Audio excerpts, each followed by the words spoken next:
Well, all the painting is now done. I have been working every single spare minute that I've had this week on painting this thing, every evening preparing the next day's worth of stuff to paint, and also taking the stuff that I've just painted off, putting it to one side, moving on to the next batch. I've also started doing a bit of wiring as well, so I'm moving at quite a fast pace, but about, I don't know, half an hour ago I've finished all the parts painting wise. So as you can see, the chassis here had a slight change of plan. Bit of a customer review, I guess, on this. I don't like scale club stuff. The suspension is overly complicated, and you get a cross member held on with what's that? 6, 7, 8, 10 little nut and bolts. Actually, some of them only have 9.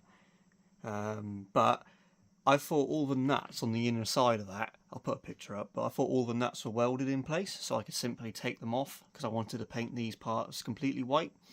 And I also wanted to paint the cross members inside white, but I couldn't because the nuts aren't welded on. Only some of them are. To me, that just seems like real laziness on Scale Club's part. Either weld them all or weld none, not some. So yeah, a little bit of a thumbs down on that. I'm not buying anything else of a Scale Club chassis, I'll put it that way. But other than that, the plan went pretty well. You can kind of see the pearl effect in it. The white pearl is a bit subtle on camera. In person, in good light, it pops. So, but yeah, chassis done. Obviously the bumper, I've started to reassemble it. Started doing wiring actually, so I got the marker light sorted. The rear lockers, the ends there, shock mounts, that's the rear deck lid, hubcaps, legs, side protection bars. That's the front cross member. That comes off because it's held on by the legs, so that will obviously go in here. That's why I haven't painted these sections, because that's where metal to metal is. That's where that long strip, that's where the subframe will sit. I didn't want paint there because it would have scraped itself off. So same thing with the cross member.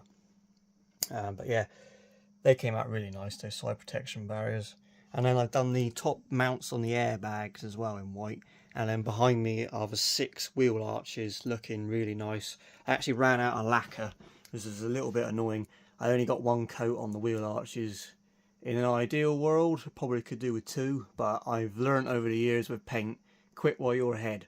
Because if you start getting a little bit fussy, that's when something goes wrong, and you end up having to strip all the paint off and start it again. So I'm going to stop, quit while I'm ahead, learn from my mistakes in the past, and I'm just going to crack on now. So 2 weeks now to the Nationals. I'm aiming for the next week is major reassembly and wiring. That's my goal. I want it fully reassembled and fully wired within the next 7 days. So I think I can do it. I'm going to start tonight. I've also got a couple of bits for the wrecker to fix, which I'm going to do this afternoon and tomorrow.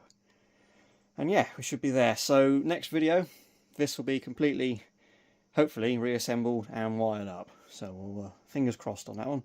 But yeah, and if you're wondering why I've got Gorilla Glue on the inside, I do it on all of my hubs. I glue the studs in, because when you tighten your wheel nuts, because they're not reverse thread, when you're righty tighty the actual wheel nut, you're lefty loosey the stud.